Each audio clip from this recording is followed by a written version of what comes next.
Граѓаните вакцинирани во странство немаат друг избор освен да отидат во некој пункт за вакцинација во земјава и директно да бидат вметнати во македонскиот здравствен систем како лица имунизирани со некоја од вакцините против ковид. Онлайн алатките на здравство не нудат можност граѓаните тоа самите да го направат на дигитален начин, иако праксата досега покажа дека на страницата вакцинација.мк граѓаните можат да се пријават за прва и втора доза, таму да пишуваат своји податоци и сами да се испечатат потврда за согласност и подпишана да ја дадат на пунктот кога одат да се вакцинираат. Станува збор за нешто повеќе од 30.000 граѓани кои пред неколку месеци се вакцинирани во странство и нивните податоци допрва треба да се интегрираат и во овдешниот систем.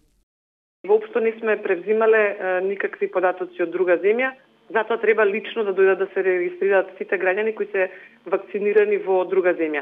Единствено се внесени оние кои примија втора доза, имавме таква иницијатива и тоа се спроведе, дека сите кои има примено прва доза, доколку вакцината имаме во нашата држава, може да ја примат тука втората доза. Да, за нив е веќе евидентирана вакцинацијата, а за сите кои примиле 2 дози во странска држава, треба тоа сега да го направат.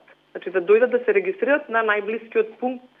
Со ова ќе имаме евиденција и во здравствениот систем, тие во нивното досие ќе влезе податокот дека се вакцинирани против COVID-19 и воедно ќе можат да продолжат и понатаму процесот на имунизација доколку има потреба.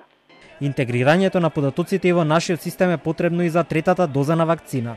А зошто во Македонија е донесена одлуката таа да се дава само на определени категории граѓани? Одговараат од Министерството за здравство.